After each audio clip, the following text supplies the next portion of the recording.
ఆంధ్రప్రదేశ్ రాష్ట్ర ముఖ్యమంత్రి చంద్రబాబు నాయుడు గారికి 2025 మహానాడులో వేదికపైన నేను మాట్లాడినప్పుడు డ్రగ్స్ ఎవరైతే సరఫరా చేస్తున్నారో తయారు చేస్తున్నారో వాళ్ళ ఆస్తులు స్వాధీనం చేసుకొని రీహాబిలేషన్ సెంటర్లుగా వాళ్ళ ఆస్తులను మార్చాలని మిమ్మల్ని ఈ వేదిక ద్వారా కోరుకుంటున్నాను సార్. ఆ రోజు ముఖ్యమంత్రి చంద్రబాబు నాయుడు గారిని అడగడం జరిగింది. ఆయన అడిగిన వెంటనే ఆ రోజు స్పందిస్తూ ఖచ్చితంగా దీన్ని ఇంప్లిమెంట్ చేస్తామని ఆ రోజు మాట ఇవ్వడం జరిగింది. ఎవరైతే గంజాయి గాని డ్రగ్స్ గాని పట్టుబడితే అమ్మినా వ్యాపారాలు చేసిన అలాంటి వాళ్ళందరినీ వాళ్ళ ఆస్తులు కాన్ఫిస్కేట్ చేసి అవన్నీ కూడా బాధితుల రీహాబిలిటేషన్ ఖర్చు పెట్టమని చెప్పారు. అది ఒక మంచి సజెషన్, తప్పకుండా ఆలోచిస్తానని చెప్పి నేను మీకు తెలియజేస్తున్నా. ఆ రోజు ఇచ్చిన మాట ప్రకారం ఈ రోజు మనం చూసుకుంటే ఈ రోజు ఇంటర్నేషనల్ యాంటీ డ్రగ్ డే. ఇప్పుడు వరకు ఆస్తులు స్వాధీనం చేసుకుంది. దాదాపుగా 17 కేసుల్లో దాదాపుగా 10 కోట్ల పైన అమౌంట్ ని సీజ్ చేయడం జరిగింది. నిజంగా నాకు గర్వకారణంగా ఉంది.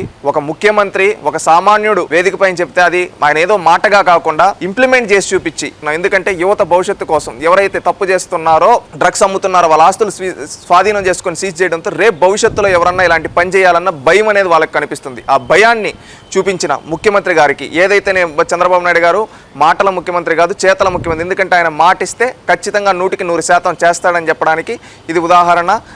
ఒక ఆంధ్రప్రదేశ్ రాష్ట్ర యువత తరపున అందరి తరపున ముఖ్యమంత్రి గారి కృతజ్ఞతలు తెలియజేస్తున్నాం.